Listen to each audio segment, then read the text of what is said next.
કવિએ વરસાદને પુરુષ કીધો છે અને ધરતીને માં કીધી છે. આપણે પુરુષ છે ને બધું રાજુભાઈ, એ બધા આપણે મેહુલામાં આવીએ વરસાદમાં. બહુ પાતળી રેખા છે વાત. મેહુલો તો વરહીન વયો જાય છે, પછી જનેતાને ધરતીને નક્કી કરવાનું હોય છે કે મારે છોડને હવે કેમ ઉછેરીને મોટો કરવો સાહેબ. હા હા હા, એટલે આપણે પુરુષ છે ને મેહુલા છે બાપુ. અમુક અમુક ના મેહુલા હરવડે હરવડે આવે, અમુક ના મેહુલા આગાહીની રાહે રે, અમુક હાવ માવઠાથી ના હું છે પછી જમવાનું હું છે મેહુલો છે ને બાપ. પણ બાપુ વાત એ છે કે ગમે ટાણે આવે પણ ધરતી રાજી બહુ થાય. એકલી ધરતી રાજી નથી થતી હો, એકલી માં રાજી નથી થતી, તમામ પરિવાર રાજી થાય. છોકરાઓને થાય પપ્પા આવી તો ગયા. એક ફેક્ટરીમાં આગ લાગી, આખી ફેક્ટરી ભડકે ભડકો થઈ ગયા. હાવ કોઈ બારો નીકળ્યો જ નહીં. પણ કંપનીનો માલિક સારો હતો એટલે ડાયરેક્ટ મીડિયામાં આવી ગયું કે મિત્રો કાયદેસર જે એનો વીમો છે એ તો મળશે જ, પણ મારી ફેક્ટરીમાં જે નોકરી કરતા એ મારો પરિવાર હતો. ગળગળો થઈ ગયો. તો ગળગળા થઈ જાય પછી કોઈ બોલે જ નહીં. એ મારા સભ્યો હતા પરિવારના, માટે મારી કંપનીમાંથી એક્સ્ટ્રા જેણે જેણે જીવ ગુમાવ્યા એને 50-50 લાખ રૂપિયા એ પરિવારને અર્પણ કરવામાં આવશે. એટલે અમુક પરિવારે તો સાયરામભાઈ કીધું કે પૈસા શું કરવા, પરિવાર વહી ગયા, પણ કોક હોય ને 50 લાખ. તા તો બેન આમ ટીવી હામાં બેસી ગયા. 50 લાખ આ શેઠિયો થોડો કહેવાય, ભગવાન કહેવાય. 50 લાખ. બટા અહીંયા આવ્યું તો ને દીકરાને બોલાય, બટા અહીંયા આવ્યું તો તાર બાપા જે ફેક્ટરીમાં જતા એમાં આગ લાગી, આ હમાસાર આવે છે. એટલે કીધું કે હા મમ્મી એમાં જ આવે છે. સારું બટા હિંમત રાખતા શીખી, માર દીકરા કઠણ થતા શીખી. ક્યારે હું હમાસાર આવે એ થોડું નક્કી છે. લાવ તાર બાપાનો ફોટો આખડે જરૂર પડશે. બોલે ફોટો આપ્યો તો ફોટા ઉપર બાપુ માખ્યું બે બેન કાળા ટપકા થઈ ગયા. ફટાફટ જ્યાં જગ્યા મળે બેસી જાઓ. પધારો મારા બાપ, પધારો પધારો પધારો. એક તો આ ફેક્ટરીની વાત. આ અમારે એક અહીંયા છેઠ વૃંદાવનથી આનંદ બાબા પધારે. હા, એને તાળીઓથી વધાવો. હા, રામાયણમાં જેટલી સોપાઈઓ છે ને એટલા જ એની પાસે હિન્દી ગીત આમાં જવાબ ના છે. બોલો બાબા બાબા. બધા દેશમાં દરેક રાજ્યમાં એક જ રાત રહે, બીજી રાત નહીં રહો. ઓલ વર્લ્ડની ટિકિટો એના થેલામાં હોય, બધી ઓપન. અને વિશ્વના વિઝા લઈને આ બાવલીઓ બેઠો જોવા. ઉભા થાવ તો બાબા એકવાર. અને આ પહેર્યા એ એક જ જોડી કપડા. વૃંદાવનના છે, હિન્દી ભાષા, પણ હવે મારો એ પ્રોગ્રામ સાંભળે ને એ ગુજરાતી ઘણું શીખી જાય. પૂંજ્ય બાપુ સાથે ખૂબ રહી છે એટલે આનંદ બાબાને હું કહેતા ભૂલી ગયો. મૂળ વાત ઉપર આવું. એ ક્યાં પહોંચ્યા હતા છોકરા આપણે? એ હા, તે બેન હાથમાં ફોટો લઈ અને આવું કોક હોય ફોટો સાફ કરતા જાય. બેટા કઠણ થાય મારો દીકરો. અને પછી ફોટો સામું છે કે તમારા આત્માને સદગતિ કરજો, જરાય દુઃખ લગાડતા નહીં, અમે તમારી વાહે ડાયરો રાખશું. 50 લાખ. એ હરખને દબાવવાનું રોતું જવું એ બધું ભેગું થતું હતું ને એમાં દરવાજે ટકોરા થયા. એટલે બેન ફોટા હોતા ઉભા છે. દરવાજો ખોલ્યો ને તો હામો ઘૂઘું ઉભો ઉભો માવો છોડતો તો. બોલો તો બેન ના હાથમાંથી ફોટો પડી ગયો. કરે આ ક્યાંથી? કોઈ બચ્યું નથી તો આ ક્યાંથી? પણ એને શું થયું ખબર કે જાતા જાતા મળવા આવ્યો છે ભૂત થઈ. મારી પદ્મા, એ બેનનું નામ પદ્મા હતું. કે જાતા જાતા મળવા તો નહીં આવ્યો હોય ને, એ મળવા આમ જોયું. પણ કોકે કીધેલું કે ભૂતને અવળા પગ હોય. તો બેને જોયું તો સફર પગ અનંત સીધા હતા. એટલે પતિએ કીધું શું સાંભળો છો કે પણ તમારી ફેક્ટરીમાં આગ નથી લાગી? તક લાગીને સમાચારમાં આજ કોઈ નથી બચ્યું. તક ખરેખર કોઈ નથી બચ્યું. તક તો તમે કેમ? તક હું માવો લેવા બહાર ગયો તો. અને પછી બેન ખીજાણા, કેદું નહીં કહું, માવા બેન કરો, માવા બેન કરો, પણ વ્યસન માલી બહાર નથી નીકળવું. હું કામ? માવો 51 લાખ નો થયો. આને પ્રેમ નો કહેવાય બાપ. પણ જેમ મેહુલો આવે ત્યારે ધરતીના એક એક જીવ મળે રાજી થવા. ડમ ડમક ડમક દાદુર ડમ ડમ બાપુ દેડકા મળે ડ્રાઉ ડ્રાઉ કરવા. ડવ ડમક ડમક દાદુર ડવ ડમક. અને ભરતભાઈ દેડકા બોલે પેલવાડના વરસાદમાં. આ હું બોલું છું ત્યાં સુધીમાં ફટાફટ ચા આપી દેજો. સાયરામભાઈ ને એમ કે તમારા વાળામાં લાવજો. એવું ન હોય. મહેમાનોને માન જેને દલ ભરીને દીધા નહીં, મેળી નહીં, મહાન હાચું હોરટીયો ભણે. મહેમાનોને માન આપતા જવાનું. એટલે બધા એમાં કોઈ પ્રશ્ન નથી, નો સવાલ. પણ આ શબ્દમાં ધ્યાન આપજો, મજા આવશે ઘડીક. કારણ કે આ બધા આખા ગુજરાતની ચિંતા કરે છે. અને ભાગવતના મંડપમાં આવ્યા હો, અમે ઘડીક તમને હળવા કરી દઈ ને તોય મારા બાપ અમારી રાષ્ટ્રની સેવા છે, એમાં કોઈ શંકાને સ્થાન નથી. એટલે હું જે મારે જે વાત ઉપર જવું છે ધ્યાન આપજો. દેડકા ભરતભાઈ બોલે, રાજુભાઈ ગમે નહીં કોઈને, દેડકા બોલે ગમે, પણ સાંભળી લેજો, કોણ બોલે છે એ મહત્વનું નથી, કાન કોના છે એના ઉપર મહત્વનું છે. સાંભળનાર કોણ બેઠા છે, કેટલા બેઠા એ મહત્વનું નથી, કોણ બેઠું એ મહત્વનું છે. અને આપ કહેશો દેડકા બોલે ગમે? હા ગમે. કોને? હા સાંભળજો, ખાલી 30 સેકન્ડ. કિષ્કિંધા કાંડમાં વ્યો જાઓ. ભગવાન રામ અને લક્ષ્મણમાં જાનકીની ખોજ કરે છે ને એમાં વર્ષા ઋતુ આવે છે. અને તુલસીદાસજી લખે છે, એ ઘાન ઘમંડ ડબગડ જતોરા,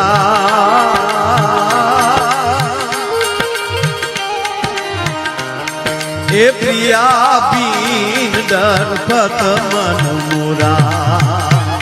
મારે તમને આશા કરાવવું છે મધ્યવતીને, તમારી પાસે 40 મિનિટથી અંદર હું તમને આનંદ કરાવીશ. પણ સાંભળજો, આવી વાત આવે ને ત્યારે અમને અંદરનો પોરહનો પલ્લા ચડતા હોય. રાજુભાઈ જેવી તેવી વાત નથી. આ સંત ભગવાન રામ માટે તુલસીદાસજી બાપુ લખતા હોય, ચંતન્ય બાપુ. હવે ક્યાં રામ? જીતુભાઈ ધરતી ઉપર આવો મહાપુરુષ પછી જન્મો નથી. એક સાથે 31 બાણ ચડાવવાની જે ક્ષત્રિયમાં તાકાત હોય, એક સાથે 31 બાણ, 10 મસ્તકના 20 ભુજાના 31 નાભીનું. ઈ રામ આવા ફીફા ખાંડવાની વાત કરે? પણ ભારત વર્ષના પુરુષોને કહે છે, આવો પ્રેમ કરવાની તાકાત હોય ને તો માંડવામાં ગળજો, તો 4 ફેરા ફરજો. શું કહે છે રામ લક્ષ્મણ ને? હે લક્ષ્મણ, એ ઘાન ઘમંડ નબગડ જત ગોરા. મારી માવું સાંભળજો આ વાત. લક્ષ્મણ ને કહે છે રામ, હે લક્ષ્મણ, આભા મંડળમાં ઘાન ઘમંડ ન બગાડજે તું ઘોડા.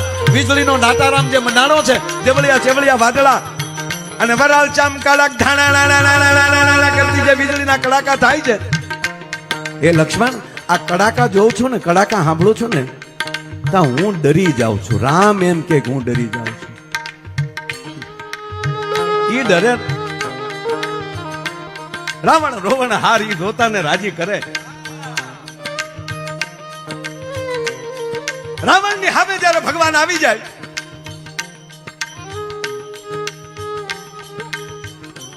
આકાશમાં દેવતાઓ ધ્રુજવા પડે. ફૂલની વર્ષા તો પછી સાબાસ રાઘવ સાબાસ. આવો વિકરાળ રામને અમે જોયો નહોતો. ઈ રામ એમ કહે છે કે હે લક્ષ્મણ, આભા મંડળમાં જે મેઘ ગર્જના કરે છે, ઈ ગર્જનાઓ જોઈને આજ મારું હૃદય ડરે છે. ડરપત મન મોરા, મારું મન ડરે છે. શું કામ? એ પ્રિયા બીન ડરપત. શેની માટે? આજ મારી જાનકી હારે નથી ને એટલે મને બીક લાગે છે. આવો પ્રેમ કરવાની જેનામાં તાકાત હોય ને એને પરમાત્મા કહેવાય સાહેબ. એ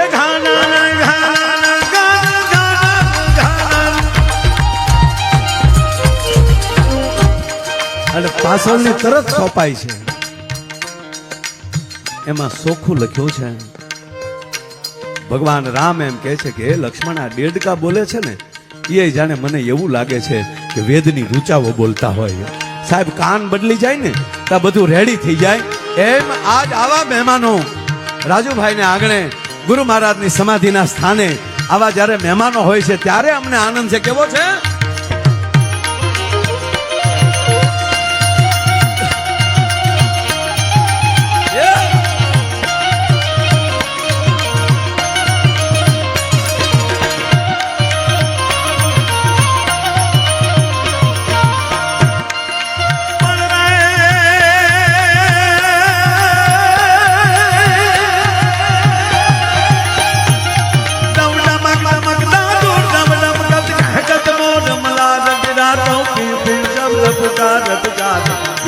कोकिल कंठ गिरा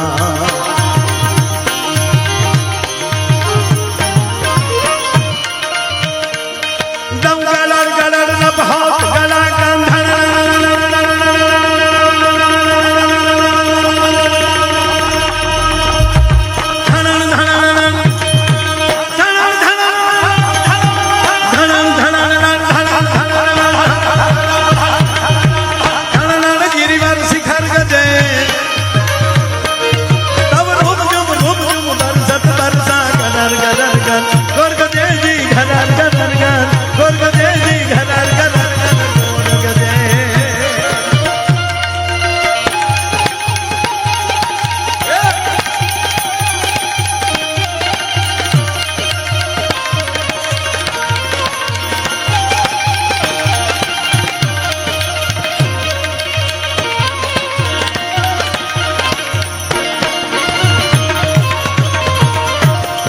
આજે પ્રથમ દિવસ ભાગવતજીનો પૂજ્ય ભાઈશ્રીના સ્વમુખેથી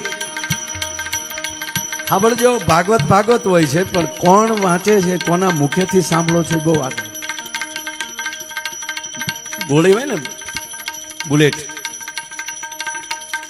એ જરાસી બાપુ એ એમણામ તમે લઈને આમ ઘા કરો જીતુભાઈ કોઈ તો એ લોહી ન નીકળે પણ કેવા વેપનમાંથી પાસ થાય છે.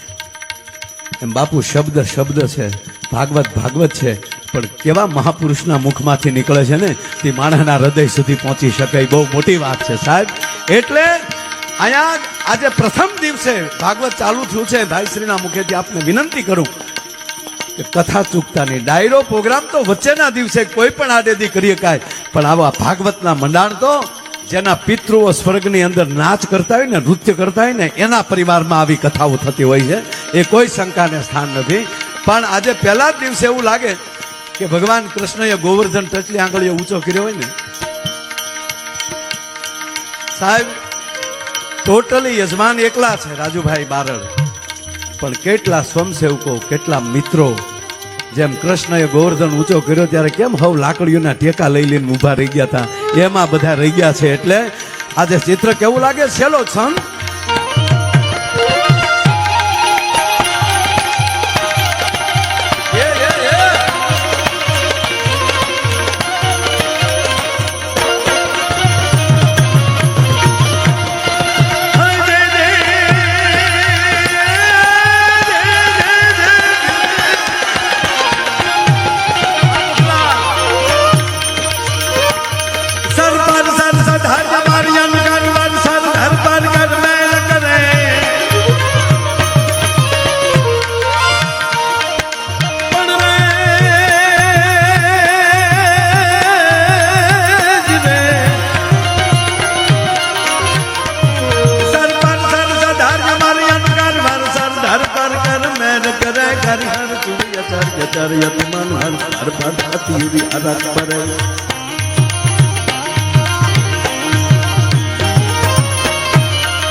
રંગ ભર સુધીર ચાંદ મેં મારો રંગ ભર સુધીર ચાંદ મેં મારો રંગ ભર સુધીર ચાંદ મેં મારો રંગ ભર સુધીર ચાંદ મેં મારો રંગ ભર સુધીર.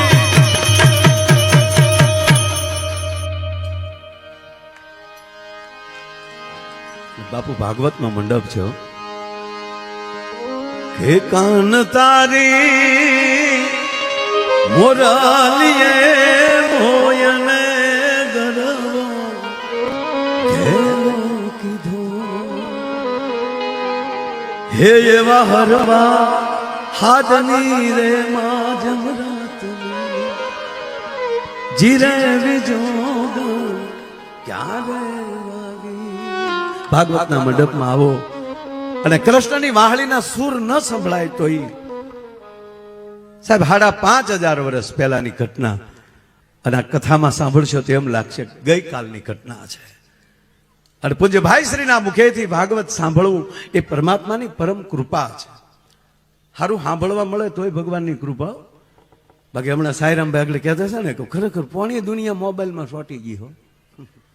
આમ જ કરતા.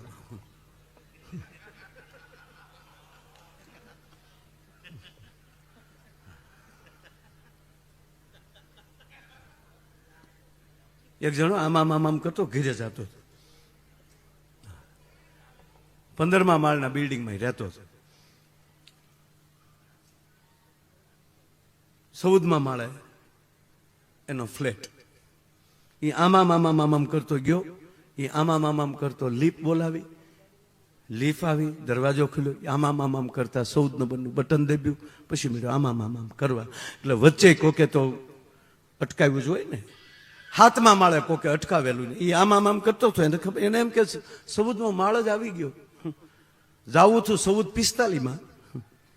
એ જ ખૂણાનો ફ્લેટ ને 7:45નું બટન દબ્યું. આમ કરતા કરતા એના બાપના હમે એને ખબર નહોતી કે બંદા 7મા માળે છે કે 14મા માળે. મોબાઈલમાં ગળી ગયેલો આખો. એ ડોરબેલ દબાવ્યો તો અંદરથી બેને આમ કરતા દરવાજો ખોલ્યો. એ બોલો આમ કરતો સોફે વયો ગયો. બેને આમ કરતા રસોડે ગયા. બેને આમ કરતા પાણી લાવ્યા. ઓલે આમ કરતા પી લીધું. બેન વયા ગયા. પાછા આમ કરતા રસોડામાં. ભાઈ સોફે બેઠા બેઠા આમ કરતા હતા. 14:45 તો 7:45 આવ્યો. એણે ડોરવેલ દબાવ્યો. એ 14:45 દરવાજો ખોલ્યો. એ 14:45 ને 7:45 જોયો. એ આમ જોતો. અજાણ્યાને જોઈને સોરી કીને મૂળ ગરદણી વી ગયો. બોલો લ્યો સોરી એલા સોરી નહીં, તારું ઘર છે આ. આપણે એવું જ ન માનવું કે આના મોટું વ્યસન જ કહેવાય. આને જે વસ્તુનો પૂરો સદુપયોગ થાય.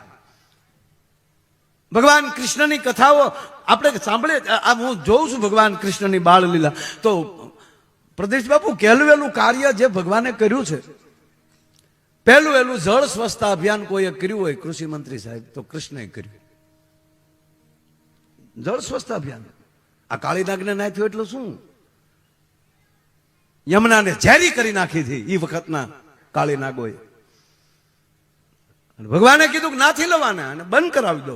એ ગયા ત્યાં નાંગણીઓ હોય ને વહીવટ કરતા. કૃષ્ણને કીધું જવા દો ને, તમને ગંદોરો આપી દઈએ ને તમને આમ આપી દઈએ ને. એકચ્યુઅલી તમે જ્યાંને ઓળખતા નથી અમારા કાળા નાગને. જગાડશું તો તમને હેરાન કરશે, માટે તને અમે કંદોરો આપી દઈ, હોનાનો દોરિયો આપી દઈ. આ રિશ્વત દેવાને ચાલુ કર્યું. નરસિંહ મહેતા લખે છે, કીધું કે નથી નાગણ તારો હાર જોતો, નથી જોતો તારો દોરિયો. હું તો મથુરા નગરીમાં જુગઠું રમતો ને નાગનું શીશ હાર્યો છું. અને કાળી નાગને નાચ્યો ને યમુનામાં ફરીવાર ગાયો પાણી પીતી થઈ. પહેલું સ્વદેશી અપનાવો કોઈએ કર્યું હોય તો ભગવાન કૃષ્ણએ કે મારા ગોકુળનું માખણ ગોકુળમાં જ રહેવું જોઈએ. ત્યારે બાપુ ડેરીઓ નહોતી, ઘીનું જ હતું. કેવલ ઘી મથુરામાં ભેગું થતું. અને વ્રજની બાઈઓ ન્યા માખણ દેવા જાય. અત્યારે આપણે નથી થઈ ગયું આ ડેરીઓ. હું વિરોધ નથી કરતો ડેરીઓનો, પણ ખરેખર મારા ગામડામાં એવું થાય છે. પ્રદીપ જેવું અમે નાના હતા ને તો માં તાહળી દેતી ને દૂધ ભરીને ત્યાં ફીણની મૂછ્યું થઈ જતી, દૂધના ફીણની. અત્યારે ફીણ વાળું ડેરીમાં ભરે ને કરે ફેટ ન આવે. અને છોકરાને આપે હેઠે ઉહળ્યું. મારા આ પેલા સલન ગાડીઓ નચ્યું છોકરાને શીખવાડ બાબુ 17 મહિનાનો થાય ને તો ઘોડિયા ફાડી નાખે એવો થતો, ખોયા ફાડી નાખતો. જીવન મારું ને તમારું ઘોડિયાના ખોયાથી ચાલુ થાય છે, ખાપણે પૂરું થાય છે. જ્યાં ખોયાની તાકાત હતી અને એ જે આખી પરંપરા છે આપણી, એટલે કહેવત હતી કે પુત્રના પારણામાંથી ને વહુના બારણામાં